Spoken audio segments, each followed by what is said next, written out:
Mike Tyson is the final boss of Mike Tyson's Punch-Out. You have worked your way through many difficult fights and become the champion of 3 difficult circuits. But this is where it ends. Mike has come to claim his belts. He is recognized as one of the hardest bosses in video game history, and for good reason. His devastating uppercuts and unpredictability make him a fierce opponent. But a small group of people have spent years learning, practicing, training to tame this monster, and even a smaller group have managed to hold the prestigious world record of beating Iron Mike in the fastest time. This is the world record history of Mike Tyson.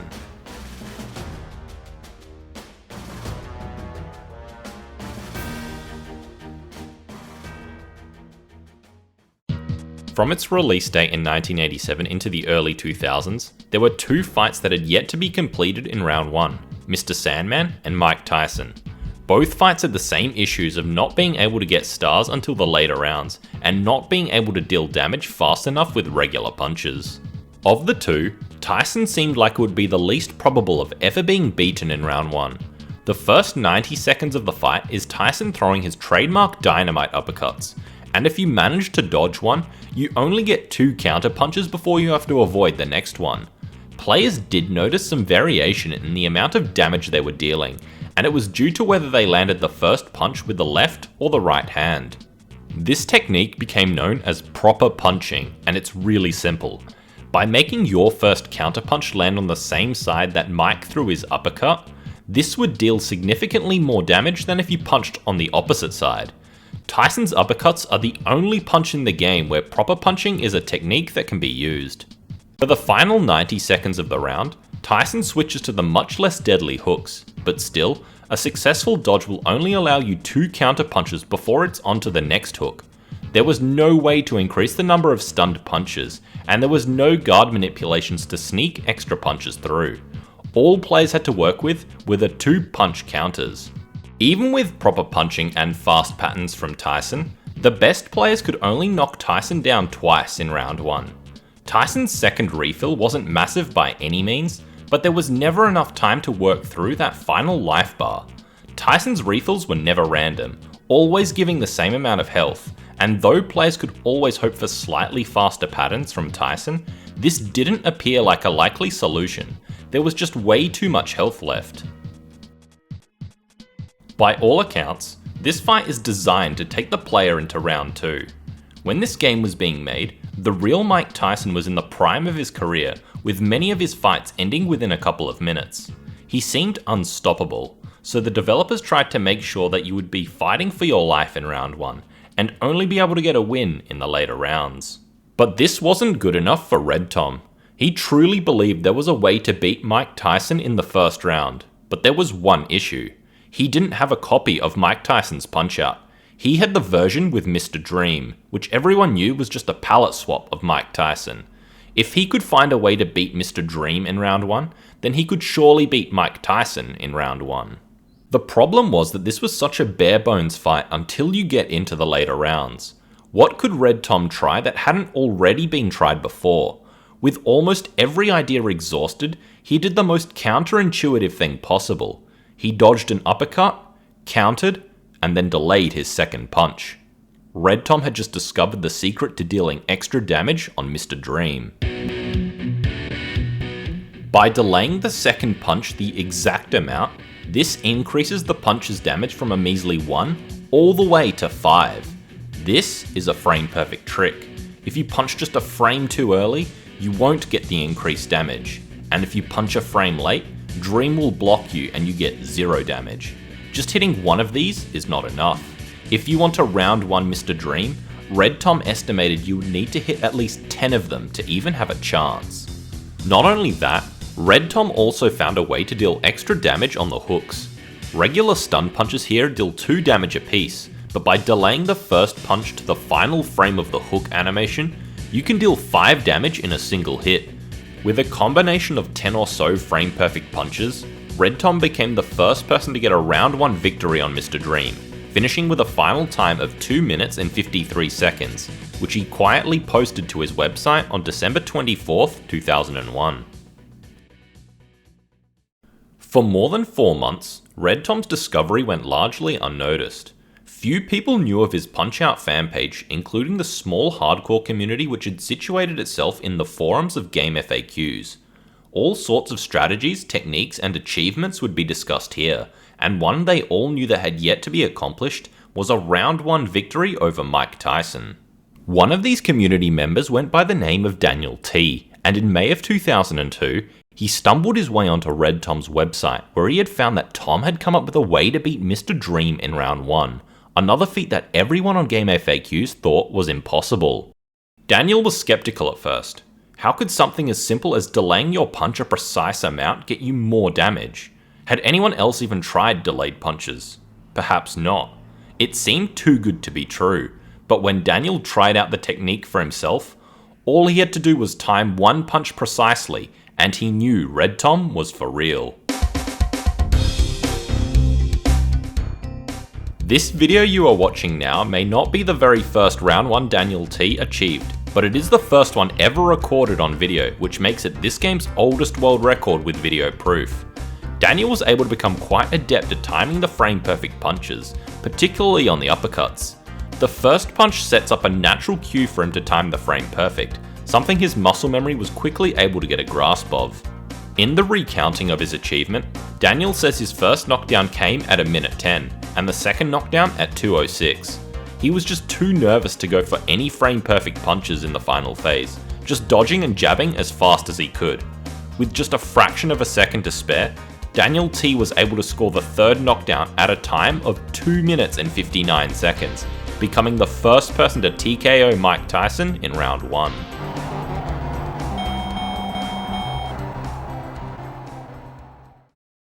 Following this monumental achievement, Daniel T contacted Red Tom, letting him know that Mike Tyson had now been terminated in round 1. Punch-Out history was made. Red Tom and the Game FAQs community joined forces, and Daniel T earned his new nickname, Dysonator. Over the coming months, Dysonator continued to lower the time with 2 more notable records, a 2:32 in August of 2002 and a 2:26 in November of 2002, before losing the record to another top player of the era, Chrome Virus, who managed a time of 2 minutes and 23 seconds in spring of 2003. As times continued to get lower and lower, players were learning more and more about the fight. In Phase 1, Tyson starts with 96 hit points, and Little Mac's first proper punch deals 5 damage, and the frame perfect punch also deals 5 damage. This meant Phase 1 would take a minimum of 10 of Tyson's uppercuts to complete, with 9 frame perfect punches and 1 early punch. If players could do this, they could get a first knockdown in under a minute, and it would be considered a perfect Phase 1. Well, perfect half of the time, because there was one thing that could ruin any attempt, and that was the 8-second delay. In flowchart form, Tyson's pattern looks like this. Anywhere you see an arrow is where there is either a random or a guaranteed delay. The fastest and most likely pattern you would get was through this cycle on the right. After the double right uppercut, his pattern loops back to the start, and it's during this last arrow he can either perform a 0 second, 1 second, or the dreaded 8-second delay. The chance for this long delay is a coin flip, 50%, and it's extremely important you don't get it, because if you do, getting a first knockdown in under a minute becomes impossible even with perfect play. This 1 minute barrier for Phase 1 is all to do with Phase 2. Here, Tyson gets up with 56 health, which is exactly enough to knock him down in 6 uppercuts, with 5 frame perfect punches and 1 early punch. If you get the first knockdown after a minute, then you won't have enough time to get 6 uppercuts. Tyson will change his pattern to hooks at 1 minute 30, where it will take at least 2 more of Tyson's punches to get the knockdown. In Phase 3, Tyson gets up with just 40 hit points. If you take the casual route of 2 punch combos, then it will take 10 of Tyson's punches to get the knockdown. But to get the fastest Phase 3 possible, you need to hit 8 more frame perfect punches, and if you miss just one of them either early or late, you'll have to wait for a 9th hook, and are guaranteed to lose at least 5 seconds. Breaking down each of the 3 phases like this, you get a perfect Phase 1 involving 9 frame perfect punches, 1 early punch, and dodging the 8-second delay, giving you a first knockdown in under a minute. A perfect phase 2 would be 5 more frame perfect punches and an early punch, getting you the second knockdown at around a minute 30. And finally, the perfect phase 3, executing 8 more frame perfect punches from 8 hooks. If a player was ever able to complete a fight like this, they would have what is called a perfect Tyson fight. In total, a perfect Tyson fight requires 22 frame perfect punches, and while you can technically make a couple of tiny errors by punching too early in phases 1 and 2, you can make it up by making the final punch a frame perfect instead. Chrome Virus's time of 2 minutes and 23 seconds does not have a video recording, but a time like this is quite typical of a fight where the player executed both a perfect phase 1 and 2, nailing 14 frame perfect punches, and then playing phase 3 the safe way. This is the most logical path to optimizing the fight. The frame perfect punches on the uppercuts are both easier and more valuable. Having the initial punch to help time the second makes this a practice of rhythm, so it's much easier to lock into muscle memory, and since you can deal 10 damage per uppercut, it's clear they are more valuable. No matter how well you played though, phase 3 was always going to boil down to the tougher frame perfect hooks. That's the stage this fight was at now. Players were going to have to execute a perfect phase 1, a perfect phase 2, and now hit as many hooks as they could in order to lower the time. Enter Matt Turk. For a period of more than 7 years, Matt Turk was the dominant force in all of Mike Tyson's punch-out speedrunning. Beginning in mid-2003, he started claiming world record after world record in each of the fights, and one of the first ones he went after was Mike Tyson. In what appears to be the only fight he ever recorded on video, we can talk about the specifics of his fight with no conjecture. His phase 1 would be considered perfect. He hits 9 frame perfect punches, doesn't get blocked, and avoids the 8-second delay. Even with it being perfect, his first knockdown came at 1 minute, too slow for 6 uppercuts in phase 2 thanks to the many other small delays he unfortunately got. In phase 2, he predictably is only able to get 5 uppercuts before Tyson switches to hooks, and Turk manages to finally get the second knockdown at 1:46, which even back then was considered nothing special. Ordinarily, this would have warranted a reset. It just wouldn't be feasible to get a good time from this point, but for whatever reason, Turk played on, and for his first time ever, managed to hit 8 out of 8 frame perfect hooks, a perfect phase 3 and tying Chrome Virus's world record. This is largely what separated Turk from the other runners of the era. Most could get pretty consistent at hitting the uppercuts. Few ever got good at the hooks, but Turk was the only one who managed to have exceptional skills at both. His aptitude for playing and understanding Mike Tyson's punch-out were well beyond the time period he played in, and as such, he set many world records which wouldn't be beaten for a long time. As 2003 came to an end, Turk set 2 more small records on Tyson, bringing the time down to a 2:22 and then 2:21 on December 22nd. From this point, competition for fast times died down, as either Turk was the only one still playing, or simply the only one good enough to continue pushing the game to new limits. Through 2004, 5, and 6, the Tyson record would stay put. Many of the other fights require complicated strategies to go for fast times, and thorough investigation needs to be put in order to bring them to light. Through this time period, it's likely that this is what Turk focused on, as there was nothing new to try on Tyson. However, Matt Turk would make one final push to lowering the Mike Tyson time, and it would all come down to one session, the night of December 13th, 2007. On this particular night, Turk recalls that it began just like most others, but he was coming in confident, having one of the best weeks beforehand with 8 fights under 2 minutes 30 and even a stretch of 11 fights where he was able to win in the first round.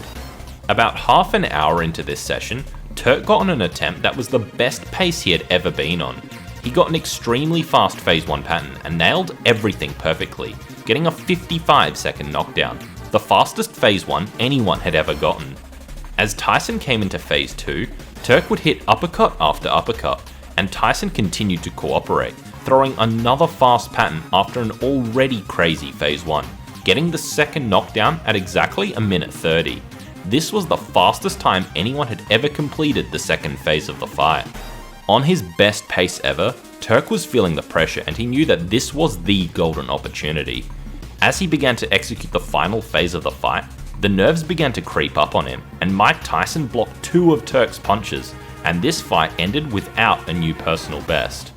Ordinarily, after something like this, Turk would review his mistakes before ending the session, but for some reason, he decided to continue playing. From this point on, Turk's luck didn't run out. Tyson continued to give fast pattern after fast pattern, and eventually, Turk was able to get another attempt with a perfect phase 1 and 2.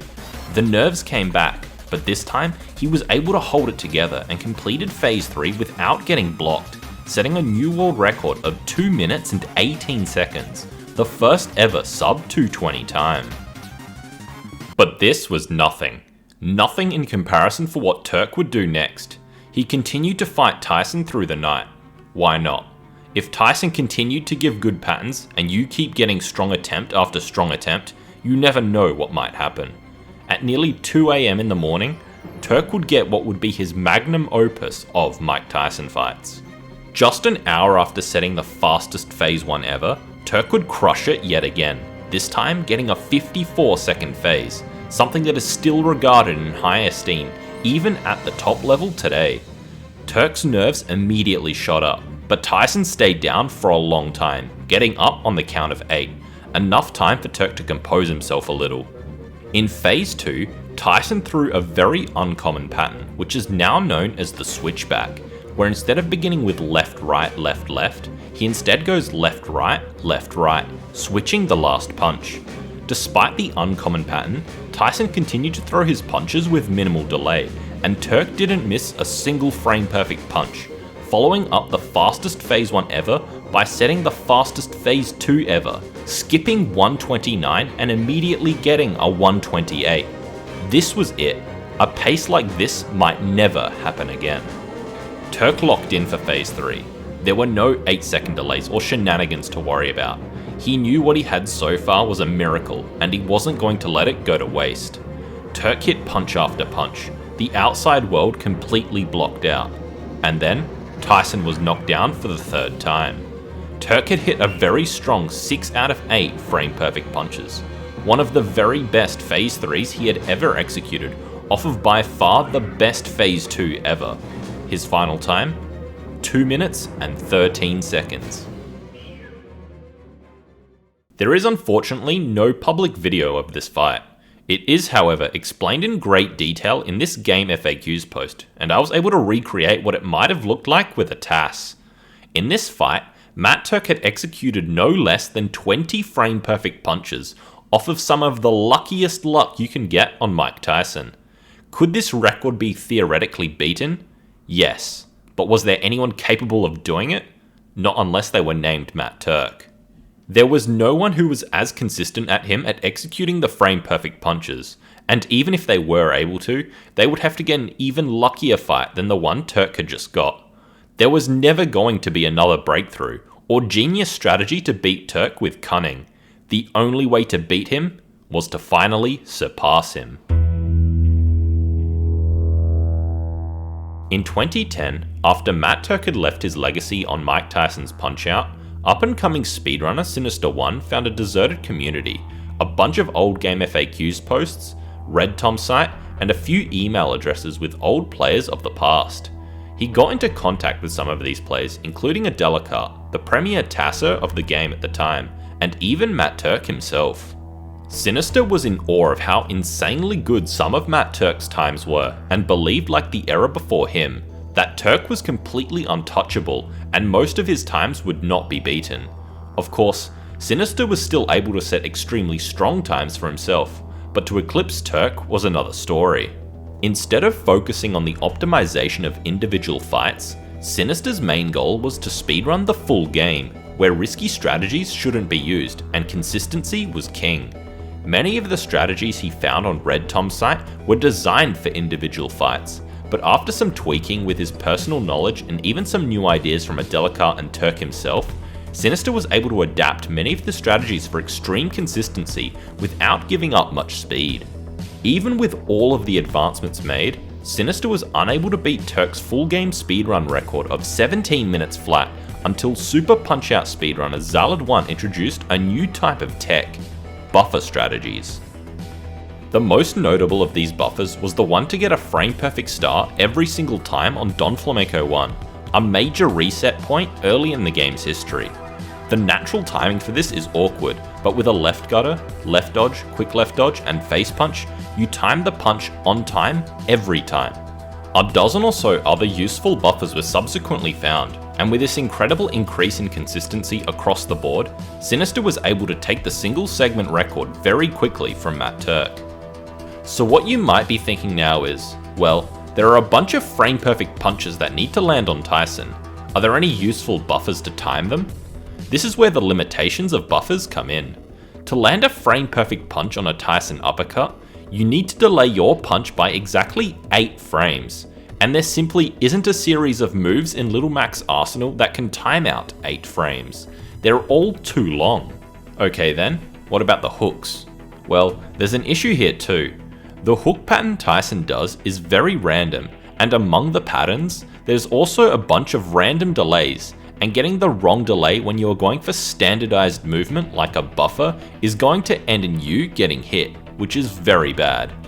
There is, however, one hook that has a consistent delay every time, and has a long enough delay that a buffer might be able to be constructed for: the very first hook of Phase 3.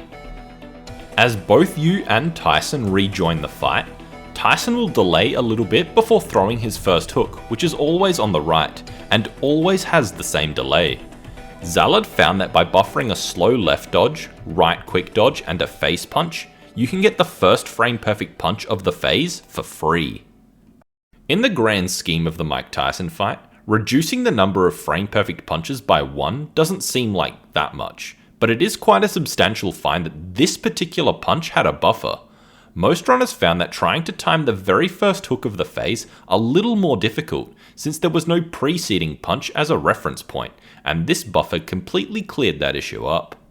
Over the next few months, Sinister continued to focus on single segment and lowered the record 3 more times down to a 16:33 in March of 2014. Over that period of time, he did realize something about his attempts: how valuable a good Mike Tyson was. In the context of a full game run, Mike Tyson is quite unique from all the other fights in the game. He is by far the hardest to get a good time on. Execution-wise, no other fight even comes close. And even though there is plenty of potential for random patterns and delays, the burden of getting a good time is completely put on the player.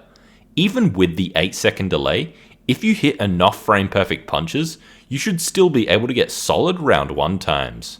Mentally, it feels like there's extra pressure. The fight itself is so simple, just hit the frame perfect punches. When you finish the fight at the end of the run, you can look back and ask yourself, did I play the best I could have?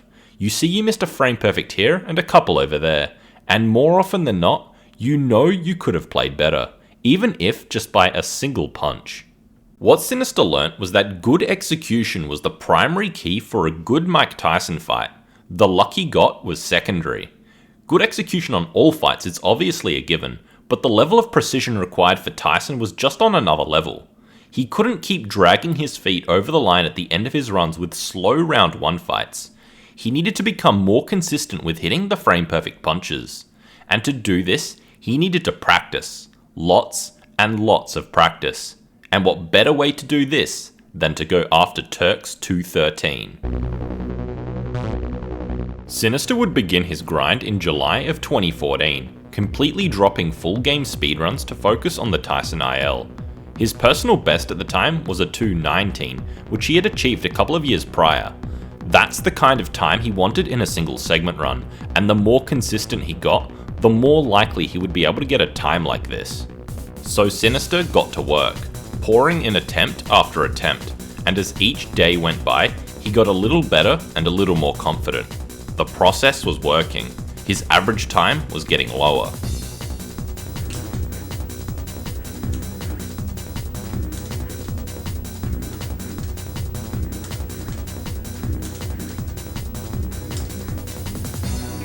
Yes! Fucking yes, dude! Perfect phase! Perfect phase 3!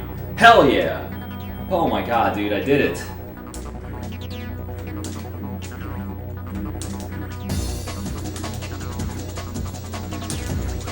Whoa! 218! I got a PB. Yay! PB!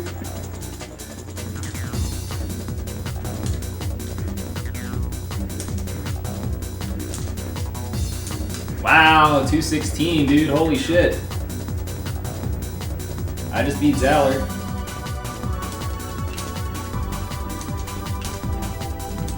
Oh my god, dude. Oh my god. This is the fastest I've ever gotten to phase 3.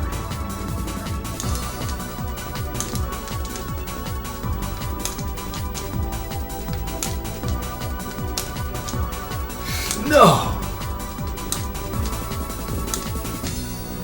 How could he do that delay there?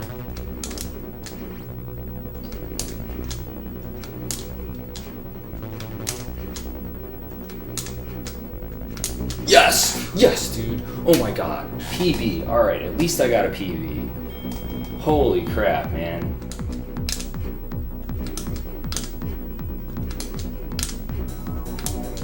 Whoa, dude. Whoa, I can't do the bumper here.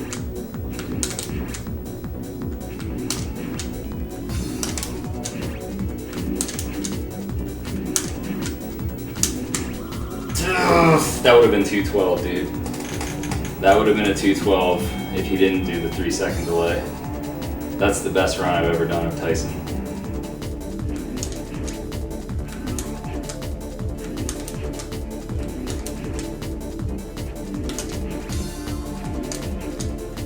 Yes!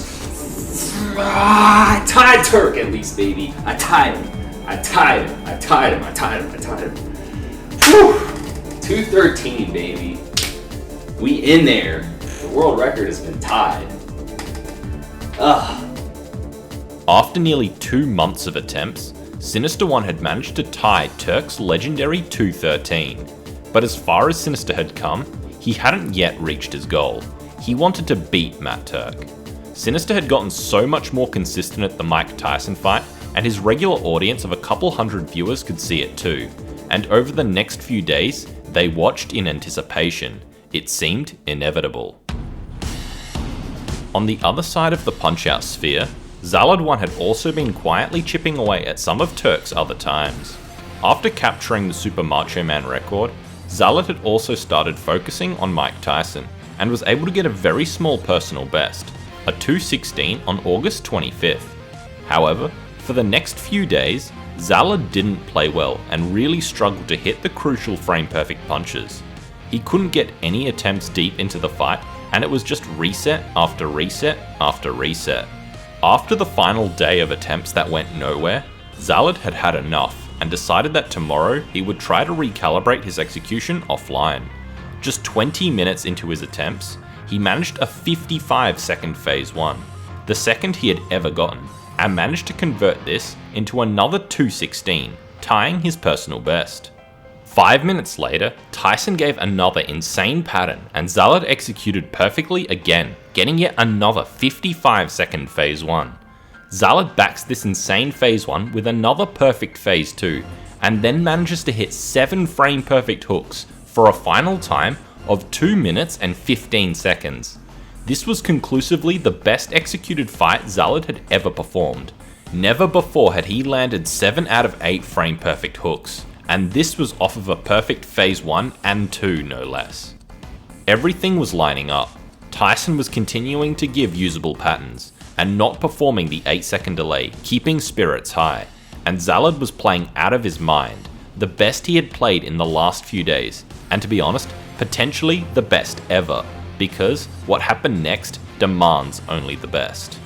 Just 10 minutes after Zallard had PB'd, Tyson throws another good pattern, and once again, Zallard hits all the frame perfects, ending the phase on a very strong 56 seconds.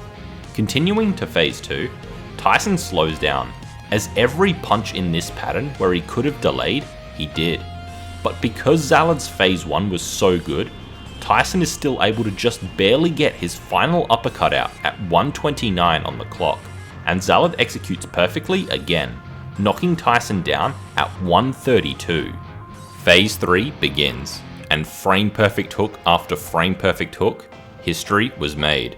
Zalad executes a perfect Phase 3 after a perfect Phase 1 and 2, the first ever perfect Mike Tyson fight, and breaks the world record tie of Sinister 1 and Matt Turk, with a time of 2 minutes and 10 seconds. Following Zalad's monumental achievement, there was a bit of a shift in the Mike Tyson's punch-out scene. With Turk's Tyson record beaten, Sinister lost his motivation to continue going after the sub 213 and decided to continue making his tutorial for the game, and Zalad, now having got his Tyson mojo back, started to lower his single segment personal best, where he would be in a neck and neck race with Sinister for the next year. As far as Mike Tyson was concerned, what next? What could top a perfectly executed fight? There were no more frame perfect punches that could be landed to one up the previous record. One of the most important factors that go into a Tyson fight is the Phase 2 knockdown time. Zalad had managed to get this knockdown at a 1:32, but one other thing that needs to be accounted for is that when the fight restarts, the clock begins ticking a little earlier than Tyson's move timer begins ticking, wasting a little over another second. Because Tyson's pattern changes to hooks at exactly 1:30, it's like Zalad started Phase 3 having already given up 3.5 seconds. As such, the Phase 2 knockdown time is quite important. Getting it earlier means having a leg up on the final section of the fight. This knockdown time is largely governed by all the other delays Tyson does up to that point in the fight. The 56-second first knockdown Zalad got is seen as a benchmark to hit for Phase 1. If you manage this time, then you are almost guaranteed to get 6 uppercuts for Phase 2, allowing you to complete a perfect phase. 57s and 58s can still get you 6 uppercuts, but because of the potential for extra delays in Phase 2, it's not guaranteed, and with a 59-second Phase 1, you basically need the fastest Phase 2 pattern. Because of the variance of Phase 2 knockdown times, as well as further randomness in Phase 3, there is actually a range of times that a perfect fight could get. Zalad's 210 actually falls pretty close to this expected average. His fight could have been either slower or faster, but with him having hit all the frame perfect punches, the only thing left to rely on now was Tyson throwing a faster pattern. As 2015 rolled around, Mike Tyson's Punch-Out would gain a new runner who was quickly recognized as a top contender for the game. Ouijawii had known from the start of his Punch-Out career how important a good Mike Tyson fight was to finish off the speedrun, so by the time he started streaming and uploading his speedruns, he was only a little ways behind both Sinister and Zalad. At this point, Ouijawii already had a 2:19 as his best Tyson time and was quickly able to show that he was still improving.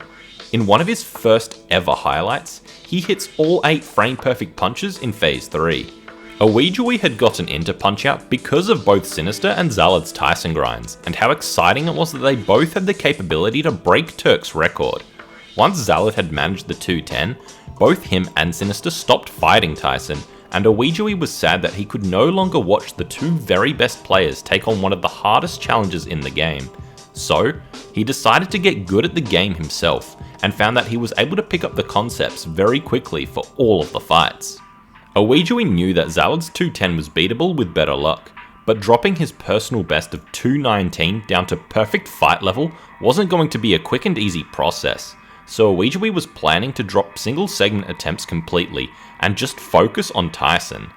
But that never happened. 31. That actually ties my PB for second knockdown, I think.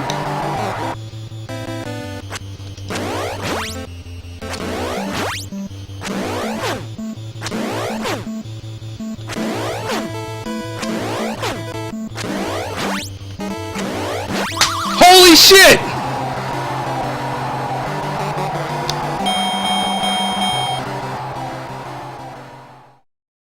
On July 12th, 2015, out of absolutely nowhere at the tail end of a random stream, Ouijawii set a new Mike Tyson record at 2 minutes and 8 seconds, becoming the second person to ever record a perfect fight. As expected, his execution was exactly on par with Zalad's, but the luck he got was quite different. His Phase 1 was a little slower, getting a 57, but Phase 2 was a lot better, and because Zalad got almost the worst possible Phase 2 luck, Ouijawii ended up being ahead after the second knockdown, and in the final stretch of the fight, Ouijawii got better luck again and pulled further ahead, securing his 208. Few people knew of Ouijawii back in mid-2015, but now his name was officially up there with Sinister and Zalad as the top 3 punch-out runners. The Mike Tyson record had been slashed by 2 seconds, and that only meant that better and better luck was going to be needed to go even faster. With a second person now having achieved perfection, people began to wonder how much competition this would spur. No one really knew how good punch-out speedrunners could get at their craft, but regardless, hitting 22 frame-perfect punches ought to be an exceedingly rare occurrence. Just as Ouijawii had come out of nowhere to take the world record, he lost it just 1 week later. Zalad had returned to Tyson IL attempts with a vengeance, and immediately took the record back with his second ever perfect Tyson. Beyond being a new world record, this fight was really something special. 8 years ago, Matt Turk got his incredible 213, but to this day, no one had ever replicated his pace before Phase 3.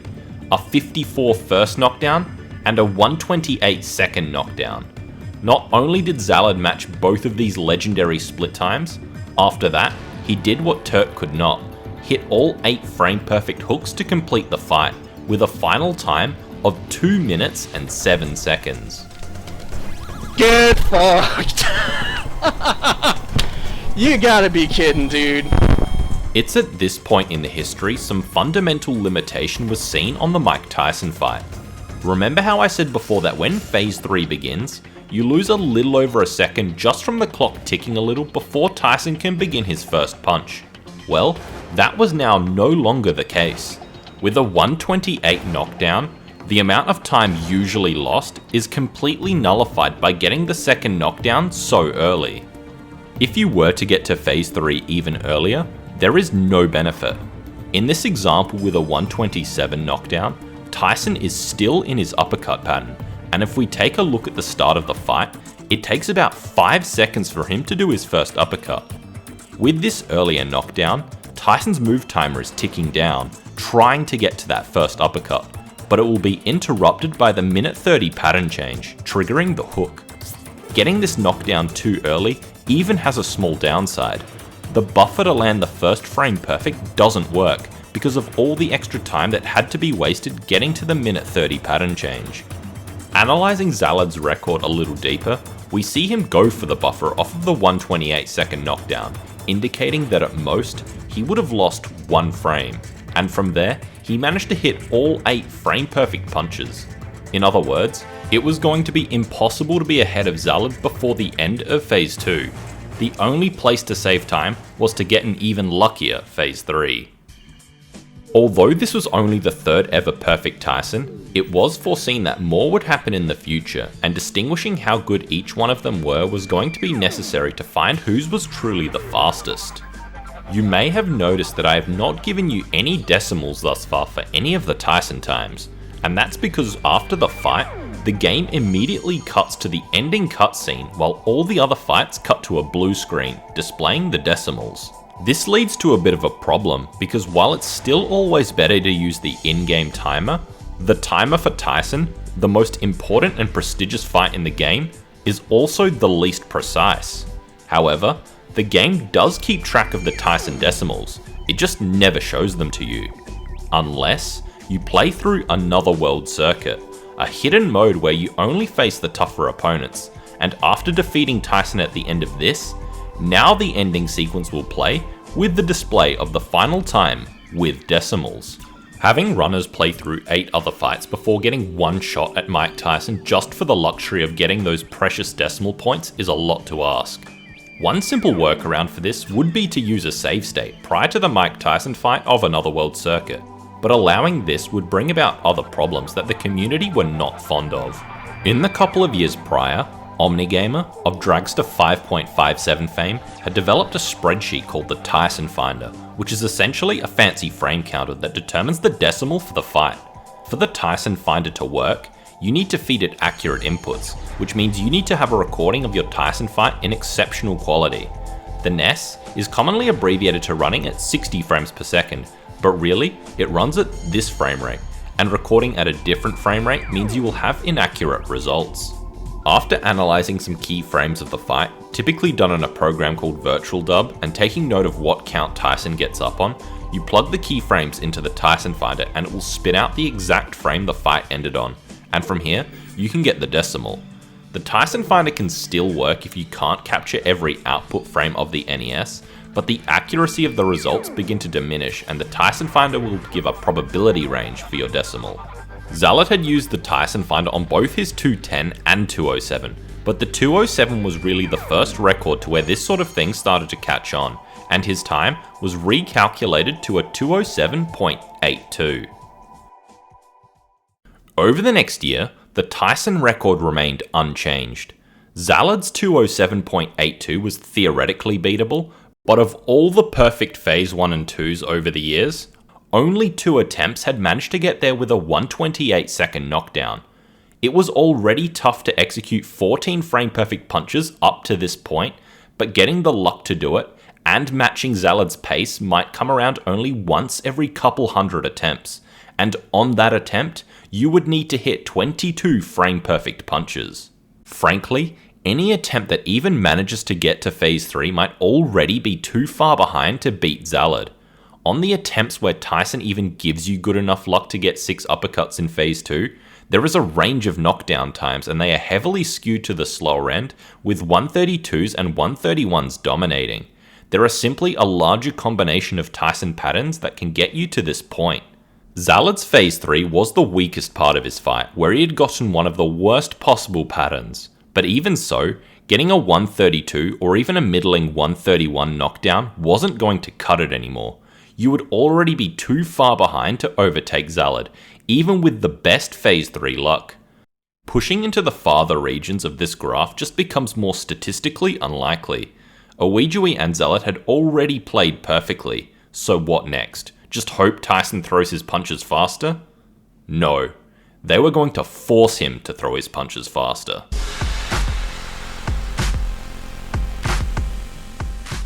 If there were no more frame perfect punches to land, the only way to go faster was to squeeze them closer together. After dodging an uppercut, you have to land 2 hits, the proper punch and the frame perfect. Tyson's timer to start his next punch will only begin once the previous action is completed. By dodging the uppercut tightly, you get the primary hit in earlier, which means the frame perfect punch occurs earlier, and Tyson can begin his next punch sooner. The effect is small, only saving a handful of frames, but over the course of all the uppercuts in phases 1 and 2, it adds up for substantial time saves. Patterns that would normally give a 132 or 131 second knockdown could now theoretically be as fast as 130 or 129, putting it within reach of world record. Effectively, tighter dodging completely enhances the frequency of faster times, and with more viable attempts, the record wouldn't seem so invincible. The solution to just dodge tighter isn't as simple to execute as it might seem. You would effectively be dodging before even being able to react to Tyson's uppercut, but with all of Tyson's variable delays, how would you know which delay he is going to give? Of course, you could just assume the best pattern, but what would be the point? You could play safely and get the best pattern to get the 128 like Zalad already had done, making the extra risk of dodging too early and getting hit pointless. This is where Dysonator's help comes in. For the past couple of years, getting a round 1 victory over Tyson whilst blindfolded had been Dysonator's goal. As tough as it was to hit the frame perfect punches without sight, dodging Tyson's uppercut was what was killing most attempts. In many places through Tyson's most common pattern, he has a variable delay of about 1 clock second, and it's 50-50 on which one he chooses. Dysonator had been guessing on which delay Tyson would do, and this led to many failed attempts. One day, JC583 asked Dysonator, why not just dodge twice, once for the short delay and once for the long delay? This way, you could cover both variations, and it turned out that this worked brilliantly. Dysonator's round 1 survivability skyrocketed, and he was able to get the first round 1 blindfolded victory. With sight, not only does the double quick dodge allow the player to cover both delays, it removes the need to react, and thus, whatever delay Tyson does, your dodge would be tight. Zalad would return to Punch-Out in mid-2016, and in top form no less. His break from the game showing little deterioration of his skills, and quickly secured his third perfect fight. This one might not have been world record, but perfect fights 4 and 5 came swiftly after. His fourth would occur on July 17th, where he got quite a bad phase 1 pattern, but Zalad was still able to convert it into a very respectable 56. The phase 2 that followed was strong, featuring no major delays from Tyson, and even though he was about half a second behind record, anything barring a terrible phase 3 pattern would cut it. And that's exactly what happened. Zalad would clutch this fight out, and Tyson threw his 8 hooks maybe a little faster than average, and he finished this fight cutting nearly a whole second off of the record, down to a 206.97. Somehow, this record would only last for an hour or two. On the very same day, Zalad would execute a second perfect fight. After a very strong 55-second phase 1, Tyson slowed right down, and Zalad was left marginally behind his recently set record, but after an incredibly fast phase 3 pattern, he pulled out another 206, and after some analysis in the Tyson Finder, he found out that this fight was a single frame shorter than the previous one, and that one frame was enough to bump the record down to a 206.82. 2 perfect fights in a single day. That was something that only Zalad could do. His level of execution and consistency were beyond what many thought possible, and he also had the luck on his side to boot. No matter how tightly you dodge, a 206 is still a rare occurrence. Along with Turk, Zalad was the only other person to have recorded a 54-second knockdown, but this almost impenetrable barrier was destroyed when Zalad managed to get both a 53 and 52-second phase 1 during his attempts. Getting phase 1s this low can only be achieved with a combination of luck and playing in a style that would be considered borderline reckless, as there was no point in arriving to phase 3 before 128. Any way you look at it, Zalad 1 had raised the bar, and in doing so, he had completely eclipsed both Sinister and Ouijawii as to who was the best at Mike Tyson. The lowering of the Tyson record was only going to get more and more unlikely. There is only so much players could do to nudge the odds in their favour, but with the strict requirement of 22 frame perfect punches combined with only a fraction of fights even having a shot to break the world record, it's no surprise that many of the perfect fights that followed weren't quite lucky enough to do it. To put it into a bit of perspective, Zalad's 206.82 was achieved on just his 5th ever perfect fight, which represented nearly 2 years of history. You know what's crazy? All these other perfect fights Zalad got happened in just the following month and a half after he got his world record. Zalad had improved so much, he was able to get a perfect fight just about every other day. But you want to know what's even crazier than that? This is what the graph should actually look like. I said before that no one really knew how good Mike Tyson's Punch-Out speedrunners could get, and back in 2016, many would have pointed to Zalad 1 as the best to ever do it. But it was clear that someone else was just as good at him when it came to getting perfect fights, and that man is Summoning Salt.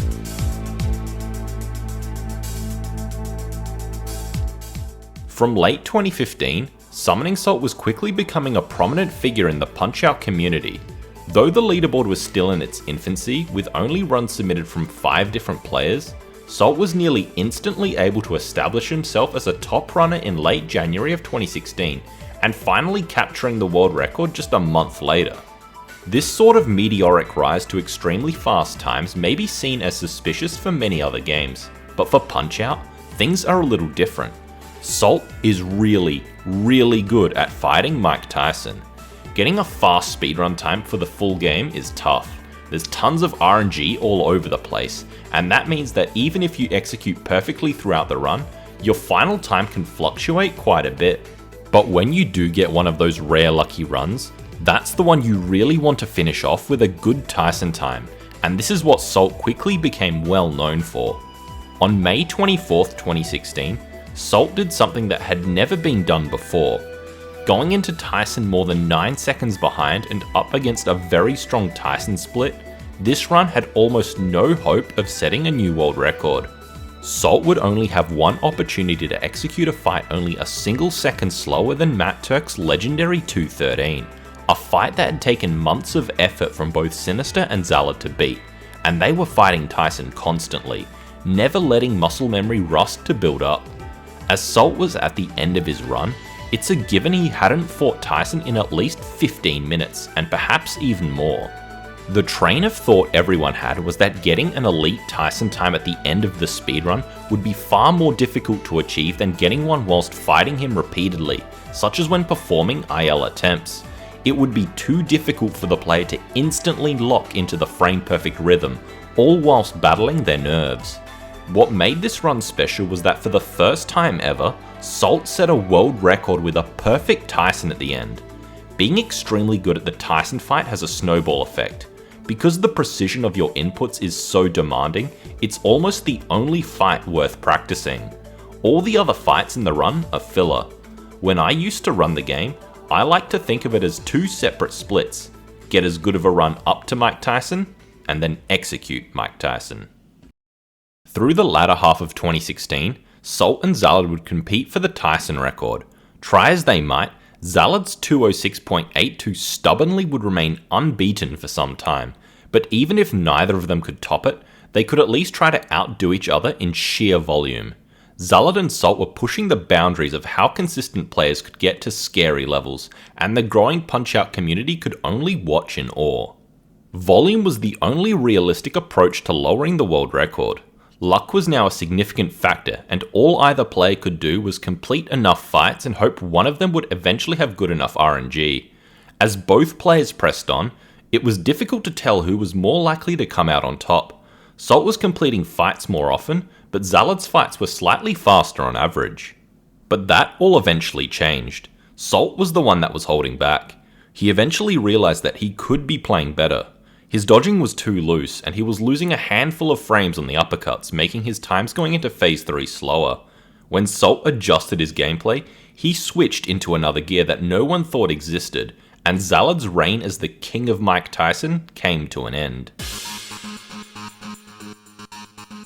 In the span of just a couple of hours, Salt would clinically prove that he was the greatest to ever do it. On September 2nd, 2016, Salt executed his first ever 206 on his 44th perfect fight, finally breaking into the same second barrier as Zalad.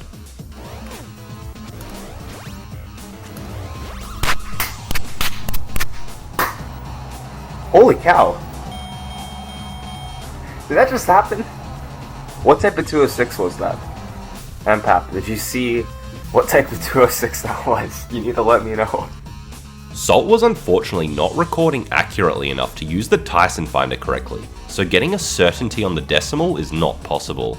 But playing the final frames side by side with Zalad's fight, we can see that on the first frame that 206 appears on the clock, Little Mac is a few frames ahead on the final punch of Salt's fight.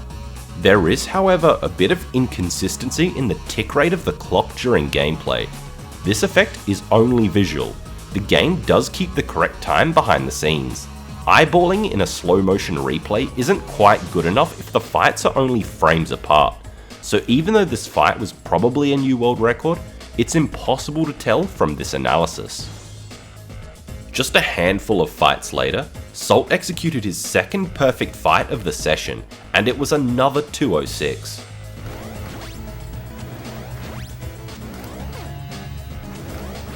Oh, whoa, what? Oh, what? On inspection, this one was marginally slower than the first, but still, Salt had gone so long without seeing any 206s, and now, lightning had struck twice in a row. Just a little while later, it would strike for a third time, as Salt would complete a third 206.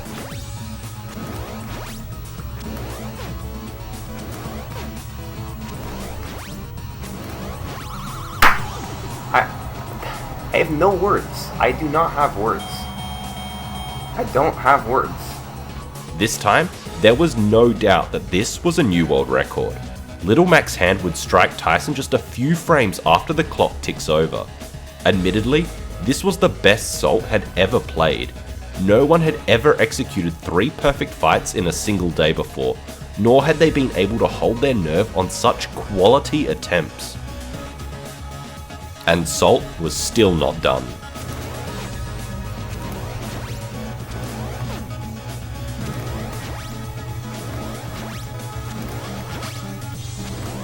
Yep, 206. Just another one, no big deal. No one, not even Salt, was prepared for such a demolition of Mike Tyson. Lady Luck had struck and blessed this session with 4 incredible fights, with the latter 2 being undoubtedly faster than Zalad's 206. Although the final decimal cannot truly be determined, Salt was now the proud owner of the Mike Tyson world record. Following this monumental stream, the Tyson attempts did not stop. Salt was still going for lower times, and Zalad was trying to get the record back. Just a couple of weeks later, Salt would lower the record again, and this time, there was no doubt that the final time was a 206.00. Even here, Salt was still using his sketchy setup, so the Tyson Finder wouldn't work, but there was still another way to time the fight perfectly. Salt's phase 2 ended on a low 128, a bit earlier than necessary, but this also guarantees that we know the first hook began exactly as the clock ticked over to a minute 30. From here, we can replicate the exact hook pattern Tyson threw in a TAS of another world circuit, which in turn tells us the decimal. This was one of the benefits of executing a perfect fight from a fast phase 2. There had been some questions asked, and people were wondering if there was some sort of ultimate goal time, and both Zalad and Salt responded with the same answer, a 205. In fact, this was the final second barrier that the Tyson fight had to offer. If a player was to get a good enough phase 2, so the first hook began on the first frame possible, and then got the best hooks pattern, the final time would yield a 205.25. Salt and Zalad weren't quite yet going for this time in particular, just any 205 would do, and there was only going to be one way to get there. The number of perfect fights continued to skyrocket. Zalad was now approaching nearly 50 of them, and Salt had just broken past 70. This is what happens when faster times are gate kept by RNG, and the top 2 players continuously playing at their limits.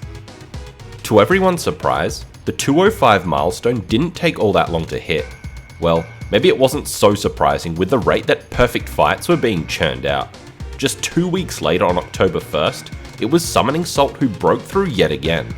This fight was about as picture perfect as it could get, matching the illustrious 54-second first knockdown and the 128-second knockdown, and capping it all off with an insane hooks pattern. As strong as a player Zalad was, he just couldn't keep up with Salt's production rate, and this was the fight he would finally concede the Tyson throne, ending his grind. With Salt now firmly at the top, uncontested, and no other close competitor, he too slowed his attempts down and focused on some other big projects.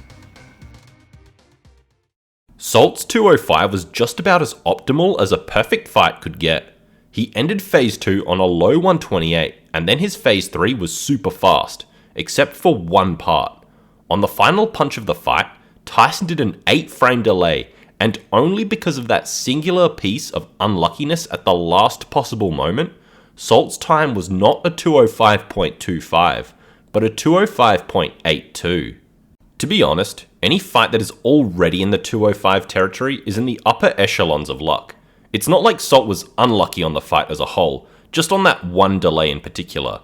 Accounting for all possible delays and all pattern selections, there are 9,437,184 different ways Tyson can throw 8 hooks, and granted, some combinations are far more likely than others. When you crunch all the numbers down, and assuming you begin phase 3 in the optimal position, which is already pretty tough to get, you have about a 12.5% chance to get any sort of 205. To save the 8 frames and bring the time down to a 205.25, the chance to get a good enough hooks pattern drops to a measly 2.41%, about 5 times less likely than the feat Salt had just accomplished. It had taken him just over 70 perfect fights to get this far. It might take hundreds more to bring the record down from a .82 to a .25. As good as Salt was at this, he was still just a man, but he was also our only hope. If it was going to take several hundred perfect fights, then that's exactly what Salt was going to do. Over the next several months, Salt would sporadically continue with his Tyson attempts. His other major interest, the full game speedrun, was now a dead category for him, as Salt had completed a run with godlike RNG, a run so good that Salt himself thought would be futile to beat unless some other major discoveries were made. He was also building his now very successful YouTube channel, with his speedrun history videos getting millions of views. The sudden fame had clearly affected Salt, because for no good reason that I can understand, he started performing maybe 10% of his attempts on the very uncool Mr. Dream version of the game. As I said at the start of the video, the two fights are exactly the same on the versions of the game that are used for speedrunning. There is one tiny difference that is unrelated to gameplay. When you reset the game on the Mike Tyson version, you're immediately taken to the main menu screen, allowing you to input the code straight away. On the Mr. Dream version, you have to watch the entire boot sequence, which takes about 4 seconds per reset. There were some theories going around that the Mr. Dream cartridge actually gave better luck, making it worth it, but these people were labelled as crackpots, nutcases, and memers. There was zero evidence to back any of that up.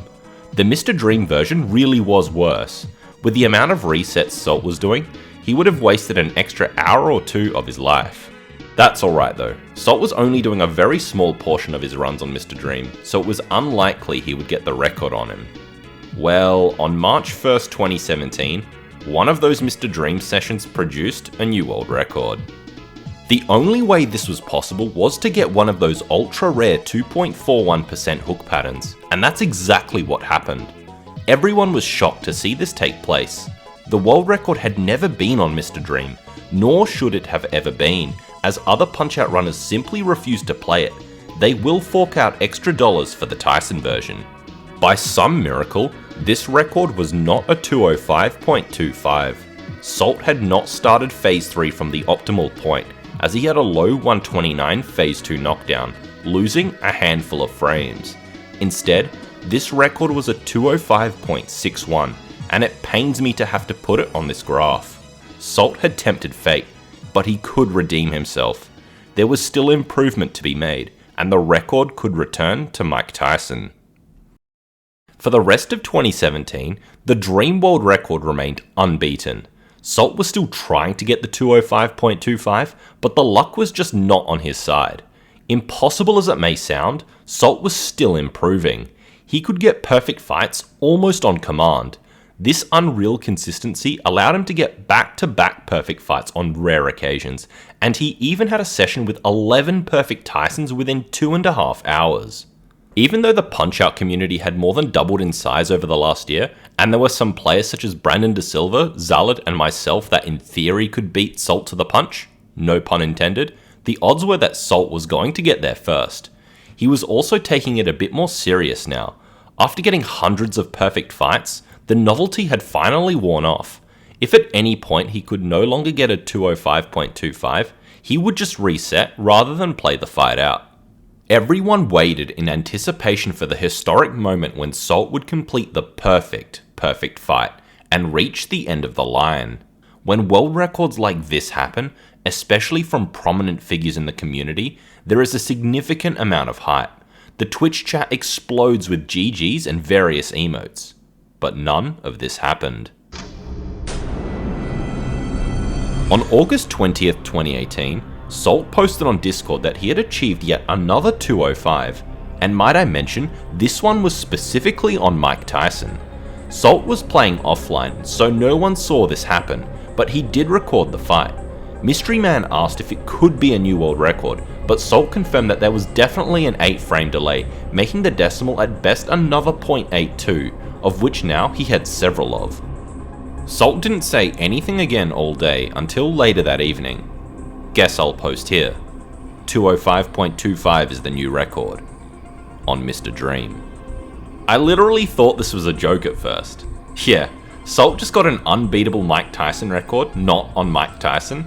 Another classic Salt prank. He's tricked Dave into thinking Sandman did only 2 uppercuts on the gold version of Punch-Out, which we all had a bit of a laugh at. But minutes later, Salt booted up his stream and showed us the fight he had recorded to his VHS tape. As I watched the fight being played back, I realized that this wasn't a dream, it was a damn nightmare. How could this happen? Salt had done a minuscule amount of attempts on Mr. Dream compared to Tyson, and somehow it was Mr. Dream who had given the luck, enabling Salt to get the last 2 records? Maybe the RNG functions worked slightly differently somehow. In theory, the odds for an event to occur could be the same between both versions, but perhaps the way it's calculated was different, and human inputs could shuffle the RNG more favourably on Dream over the course of a fight out of sheer coincidence. I ran the same tasks on both versions of the game, and they stayed in sync perfectly, so this confirmed that the 2 were one and the same. As Salt's recording ended, it was clear that this fight was undoubtedly the mythical 205.25. The question of how Salt could have gotten 2 extremely unlikely records on Mr. Dream was answered. Pure coincidence. The only question now was why. I'm pretty sure Salt also agrees with me, and most other runners, that Mike Tyson's Punch-Out is the definitive version of the game. So why had he risked reaching the end of the line on Mr. Dream? Simple. It's not the end of the graph.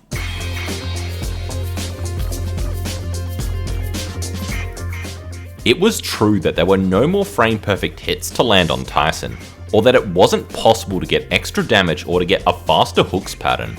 If you got a 127 or a 126 second knockdown, Tyson would never begin his hooks earlier than 130, so how was it possible to go even faster than the limit placed at 205.25? I said earlier that the natural way to begin improving and optimizing this fight was to first focus on the uppercuts. Since you can deal 10 damage apiece on them, they are more valuable than the hooks. Well, that was the missing piece of the puzzle. There was one more uppercut that could be gotten. If the player managed to get both an extremely fast uppercuts pattern in phases 1 and 2, and dodged insanely tightly on every uppercut, then it was possible to get the second knockdown breaking into the 125s. This still wasn't quite good enough, but if you went a little faster and got a mid 125 second knockdown, Tyson would have just enough time to get out an extra uppercut right before the clock ticked over to 130. This is known as the Phase 3 uppercut. This sort of thing had been known about for a long time, way back since the first TAS in 2004, but it wasn't taken seriously as a thing humans could do. No one would ever be able to get lucky enough or play well enough. Watching the TAS back, it actually gets the Phase 3 uppercut easily, with an insane 51 second first knockdown and a 123 second knockdown. As Punch-Out players got better and better, a few of us started getting 126 and even high 125 knockdowns, and it soon dawned on all of us that even though we wouldn't be able to play like the TAS, the Phase 3 uppercut wasn't so far out of reach. The extra uppercut saves a lot of time, removing 2 hooks from the end of the fight and reducing the number of frame-perfect punches from 22 to 21. This was why Salt wasn't bothered by the 205.25 Mr. Dream fight. He was confident that either he or someone else would be able to execute a perfect fight with a Phase 3 uppercut and crush his record. To no surprise, Salt was the first person to get one of these Phase 3 uppercuts, and it actually happened just over a month before he got the 205.25. This fight didn't end up getting the record because Salt punched a frame early on one of the hooks, losing 5 seconds, and he ended up with an imperfect 207. Salt had his sights set on a Phase 3 uppercut for a long time. He had acknowledged that getting a time like a 202 was possible for over a year, and even though he was by far the best player at Tyson, this was the only attempt that had gotten one. The combination of elite execution and luck was exceedingly rare, and it might be a long time before Salt got another chance. After Salt achieved the 205.25 Mr. Dream fight, he paused his IL attempts and returned to running the full game. The second Phase 3 uppercut occurred 6 months later on January 9th, and for the first time in a long time, this was the only chance someone had to actually beat Salt. Out of nowhere, I somehow turned into prime summoning Salt for an attempt, and I had the responsibility of returning the record back to Mike Tyson, where it belonged. I ended up messing up on the very first frame perfect punch of Phase 3, and to this day, this is the only time I ever got a Phase 3 uppercut. Salt would eventually return to Tyson IL attempts, and it was for real this time. He would never play on Mr. Dream's Punch-Out again. Knowing that the only way to improve the record was to get that extra uppercut, he did all he could to get that mid-125 knockdown. Even though the luck was still a massive hindrance, as any 1 second delay would immediately end hope for a new world record, he also had to play better, dodging even tighter as every single frame he saved now mattered. Following my Phase 3 uppercut, it would be a little over half a year again before we saw another one live. Salt was still pushing the boundaries of how good he could get at the fight. As his opportunities diminished, his dodging had to become more precise and accurate to make the most of every attempt he got. Oh my god, I might have just done that with 2 8-frame delays. Holy shit, okay, this is happening.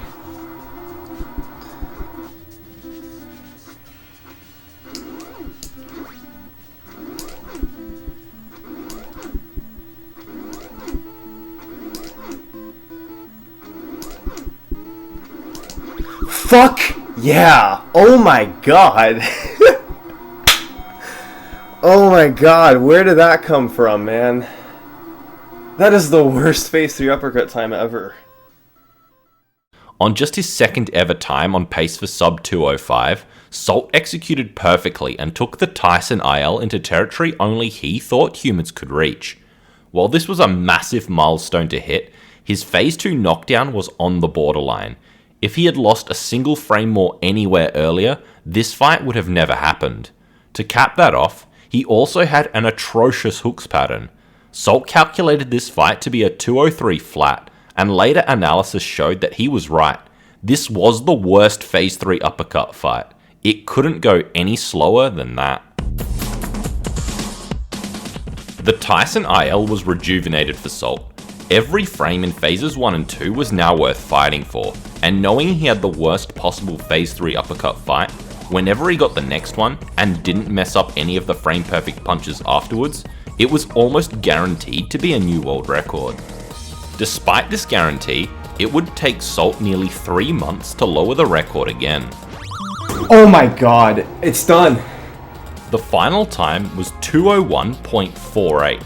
Given how optimized this fight already was, this is a massive improvement to the world record, and it was largely due to 2 factors. The most obvious one was that the hook pattern was way better. 2 short delays combined with the longest delay in the worst spot. Nothing special, but it was still significantly faster than last time. The other factor was that Salt also had a slight leg up entering Phase 3, as he managed to get a low 125 Phase 2 knockdown, starting about half a second ahead of his previous record. After this, Salt was seriously considering grinding the time even lower, but decided to take a break instead. At his skill level now, hitting all of the frame perfect punches was almost an inconsequential issue. The truth was that it was very, very hard to get a Phase 3 uppercut. Every little detail about your execution mattered. On paper, it doesn't sound like it's that tough. Given you get the absolute perfect uppercuts pattern in Phases 1 and 2, you can lose up to 27 frames on your dodges and still get the Phase 3 uppercut. Now, here comes the fine print. Remember this diagram of how the pattern works for Tyson's uppercuts? If you thought the requirements were strict to get a 128 second knockdown, things are now a whole lot worse. As always, the 50% 8 second delay is an instant run killer, but now, this 1 second delay, which is actually 32 frames long, was now a run killer as well. The 1 second delays here and here are a little shorter at only 24 frames. Assuming you get the optimal path through phases 1 and 2, you have to navigate each of these 50-50 delays 5 times. If you get just one of them, technically your run would still be alive, but that's like saying this is a short video. It's just not. This whole left path is a bit of a funny one because while the TAS could still get a phase 3 uppercut with it, humans cannot.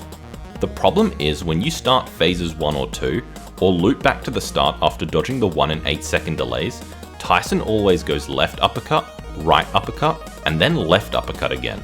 You don't know if you're in this part of the pattern or this part of the pattern, and it's to do with the transition from the first to second punch here.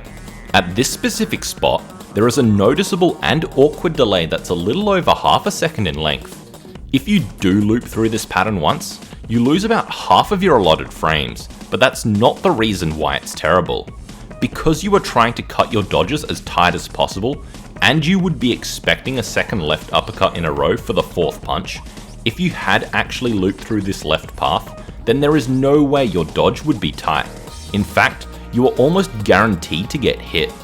Over phases 1 and 2, you have to avoid going through this left path 3 times, which is only 32.5% likely.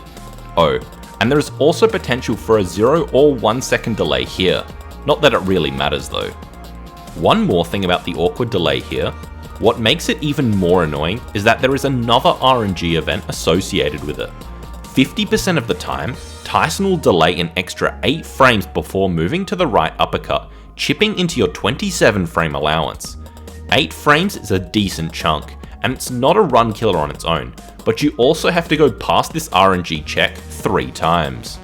The 8 frame differential is also small enough to the point where you can't use a double quick dodge technique. You have to either gamble on it, or lose some additional frames using your human reaction time to play it safe. With all of these caveats, your 27 frames of leeway can easily be cut down through RNG events alone. Then there was also the human element.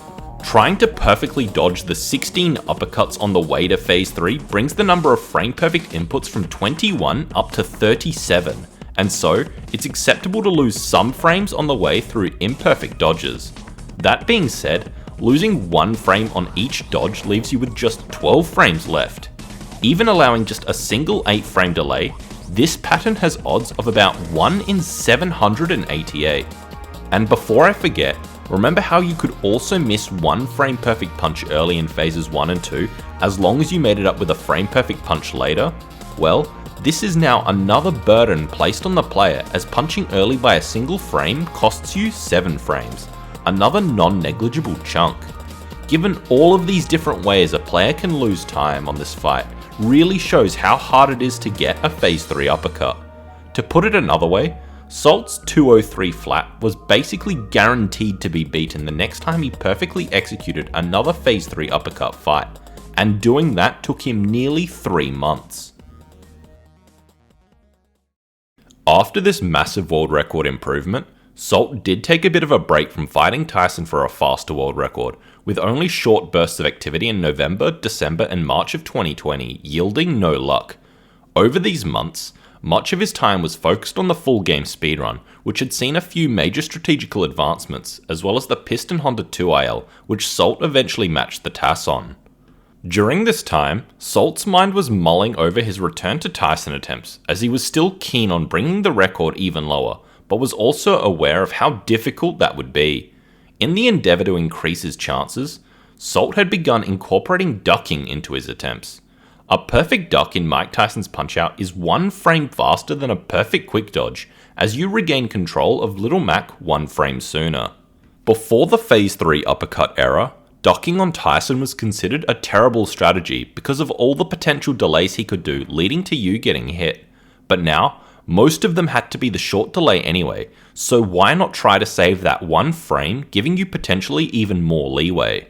As you can see, Salt is not ducking every uppercut, just the 4th and 5th ones in phases 1 and 2, as well as the 10th uppercut in phase 1. The reason Salt doesn't duck the other 11 uppercuts is for one of 3 reasons. It's either not optimal to duck them since Tyson's delay is too short, because he simply doesn't need to risk it on a potential 8 frame delay, which itself alone was not a run killer, or because he had suspicions, as well as some evidence that ducking at a specific spot would send Tyson through the left loop of his pattern, ending the attempt. I know I said earlier in this video that Tyson was actually one of the simpler fights in this game, with only one generalized strategy, and yet, despite its simplicity, this fight has been dissected and studied the most, not to find faster strategies, but to find better ways for humans to execute that strategy. And leading the charge in research and development was Salt. He was the only one who needed new tools to beat his personal best. Starting on July 23rd, 2020, Salt would return to Tyson attempts, and this time, he would also have a simple stat sheet alongside, tracking exactly how many viable attempts he was getting and how good his fights were. This was definitely going to be interesting because Salt had laid out some seriously ambitious times, a 124-second knockdown and the absolute game-shattering sub-2 minute Tyson, something that would require godlike luck and execution to achieve. It's a good thing Salt had set his sights at sub 2 minutes, otherwise we probably wouldn't have seen the extent of his stat collection. Just 2 days into his grind on July 25th, Salt broke the world record in one of his offline attempts. This time, his pace going into phase 3 was slow, just barely hitting the cutoff for a phase 3 uppercut, but on the other hand, he had a much better hooks pattern. Unlike the optimal pathway through the uppercuts, the pathway through the hooks pattern is a little more complicated, especially when distinguishing between regular perfect fights, which have 8 hooks, and Salt's fights, which now only need 6. Once again, everywhere you see an arrow, there is also an associated random delay. Salt's previous record had gone through this right loop to get 6 hooks, ending in the top right box. He also got the short delay here and here, but the worst delay here. The issue wasn't really that he got the worst luck at this spot. This spot's delay in general has a long guaranteed delay associated with its random components. For 6 hooks, you want to go through this left loop once, and then proceed through the right loop where the 6th and final hook occurs just before the slowest part of the pattern. Even though Salt started almost half a second behind going into phase 3, this hook's pattern was near perfect as he got the optimal path and only one random delay, breaking another second barrier ending with a 200.97. I didn't show every perfect fight ever achieved on the larger version of this graph, but as far as completed phase 3 uppercut fights were concerned, these were the only 3, and luckily for Salt, all were world records. It was incredible that Salt had reached this level of optimization in just 3 completed fights, but that streak was not sustainable. Over the next year, Salt managed to achieve 9 more completed phase 3 uppercut fights, all without a new world record. To counter this, he had to come up with even more tricks to increase his consistency even further at getting fast attempts.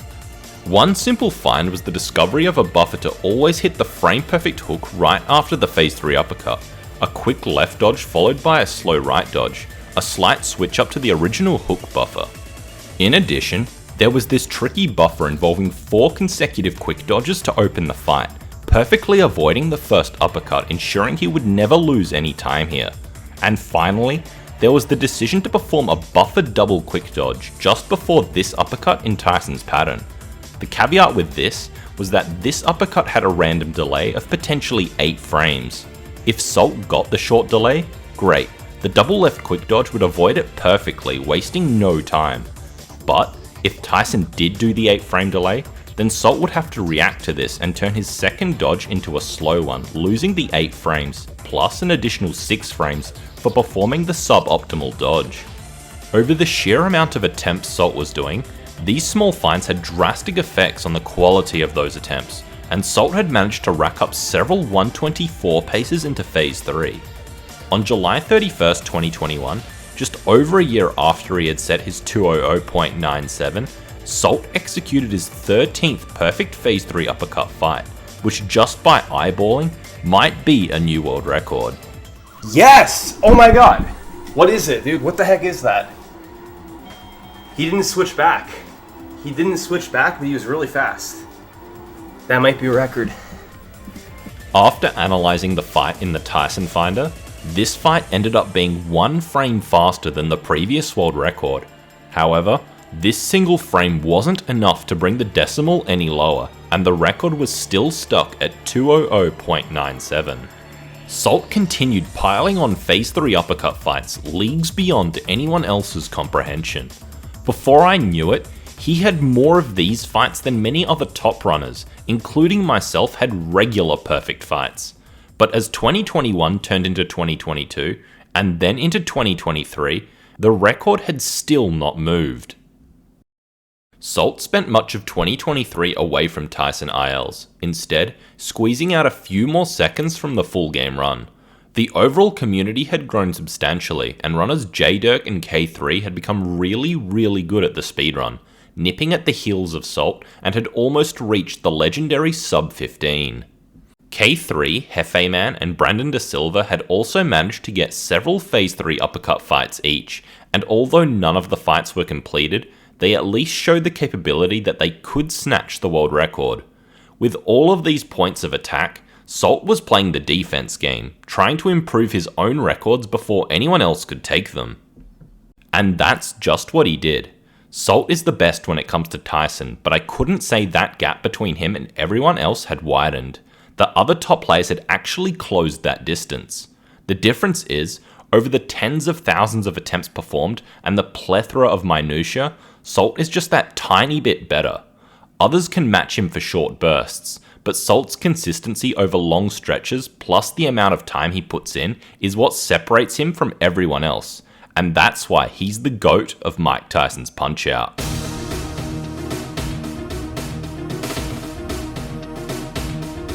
Salt returned to Tyson ILs in mid-October of 2023, and in the span of 5 days, completed his 32nd through to his 37th Phase 3 uppercut fights, with the 5th and final one clinching a new world record. Salt had also improved his opening to the fight. By ducking the first uppercut, he would gain a massive 1-frame advantage over his previous strategy. This fight had absolutely one of the best first 2 phases in history. Every single delay was the shortest possible, which only has odds of about 1 in 1,600, and combining that with no early missed punches and excellent dodging allowed Salt to get a ridiculous mid-124 second knockdown. The hooks pattern was unfortunately pretty mediocre, with 3 8-frame delays as well as traversing the suboptimal path. That aside, the pace into Phase 3 was so good that this was still enough for Salt to slash a handful of frames off of the world record, skipping the 0.82 decimal and lowering the time to 200.61. And he was still not done. Salt had made it very clear that his ultimate goal was to be the first person to get a sub 2-minute Tyson, a time that everyone else could only dream of getting, and everyone knew there was no one who could close that distance to get there first. The number of completed Phase 3 uppercut fights grew, with Salt averaging one just about every other day. By the end of December, he had 56 of them, but that wasn't the most surprising thing, because there was now a total of 57 completed fights. Funkmeister was one of Punch-Out's newest players, having only really started playing in early 2022. Since then, he had quickly become one of the game's top runners with an extremely steep trajectory to the top. On December 29, 2023, Funk became the second person ever to complete a Phase 3 uppercut fight, finishing with a 202 flat. It seemed like Salt finally had some real competition when it came to the Tyson record, but that rivalry would have to wait, as Funk shifted his focus to the full game speedrun. Salt would complete his 62nd fight in mid-January of 2024 before taking a 4-month break. He still wanted the sub 2-minute Tyson, but he had become burnt out from the amount of completed but unsuccessful attempts, and the amount of focus that went into each and every one of them had left him drained. Upon his return in June, Salt decided to do something special by streaming on his main account on Twitch, something he doesn't do very often unless he's premiering one of his own documentaries. For the first time in a long time, Salt fought Tyson in front of an audience of a few hundred people.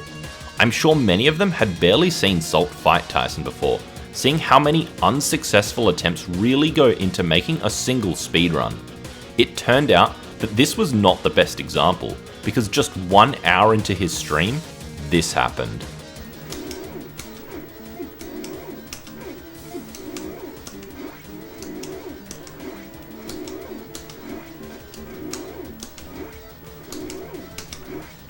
Fucking crazy.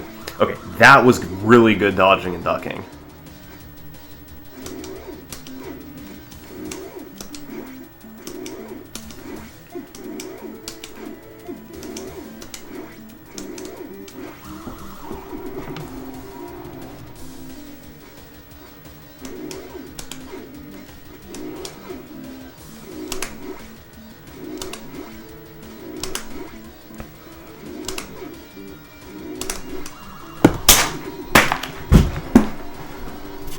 Get out of my face, man. That's a world record. That is a world record. Oh my fucking god. Salt spent a lot of time analysing this fight, beyond just getting the decimal from the Tyson finder. This was the best fight he had ever executed by far, and it still fell just short of the sub 2 minute mark. In fact, both Salt and I analysed this fight separately, examining each frame in Virtual Dub.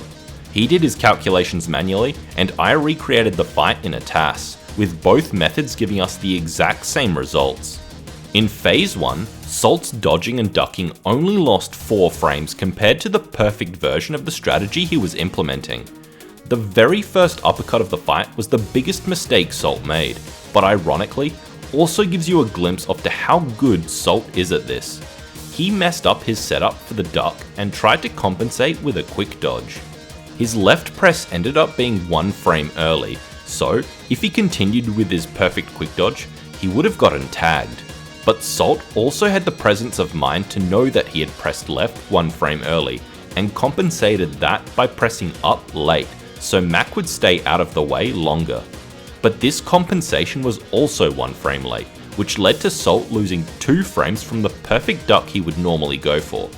This was the biggest execution error Salt made.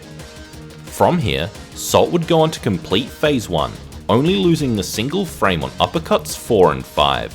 Every other dodge and duck was perfect, capping off this phase with a total of 14 frame perfect inputs. Phase 2 was even better. Salt also ended up dodging 1 frame early on the first uppercut, and recognized that he had done that again.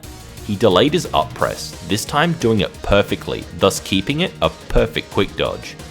Every other uppercut was perfectly evaded except the 4th, where he lost 1 frame.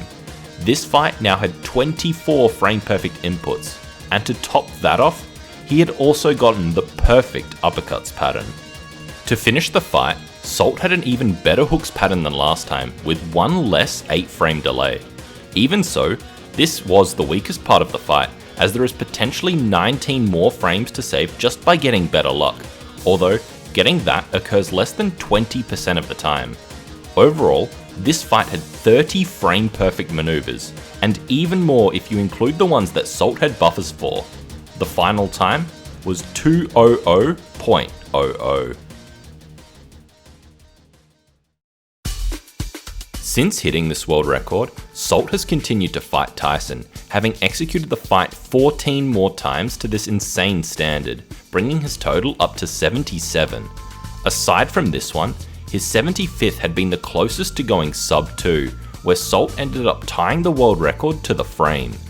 To this day, no one other than Salt and Funkmeister have taken Tyson below the 2 minute and 5 second barrier. Salt is still looking for the sub 2 minute fight. He estimates that he has performed between 40 and 50,000 attempts since mid-2020, and he probably won't stop until he gets one. While his execution in the world record wasn't perfect, as he did lose a few frames from his dodging, it's unlikely that the sub 2 minute fight will occur through better execution. It's more likely Salt will get a better Phase 3 pattern when it matters most. I said before that the other top players had actually closed the gap on Salt in terms of how good they are at Tyson.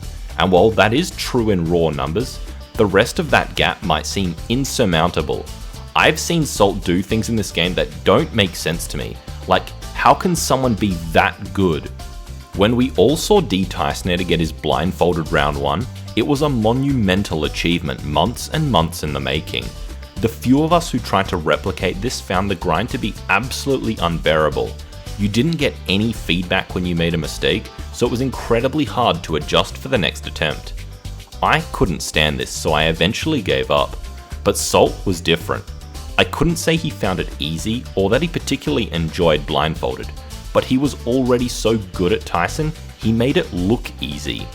What Dysonator spent months doing took Salt just hours, quickly becoming consistent enough to pull this feat off multiple times per day. He even ended several full game blindfolded runs with a round 1 Tyson at the end. There is no doubt in my mind that Salt is currently the king of not only the Mike Tyson fight, but all of Mike Tyson's Punch-Out. He may not have all of the records that this game has to offer, but he has taken all of the ones that he was interested in, and pushed them as far as they can go. And that shows not only talent and skill, but determination to not give up even when the odds are stacked against you. A sub 2 Tyson fight might only be 3 frames away, but those 3 frames are still going to take a hell of a lot of work to remove. And unless everyone else steps up their game, the only person currently qualified to get there is Salt. Let's just hope he doesn't do it on Mr. Dream. Thanks for watching.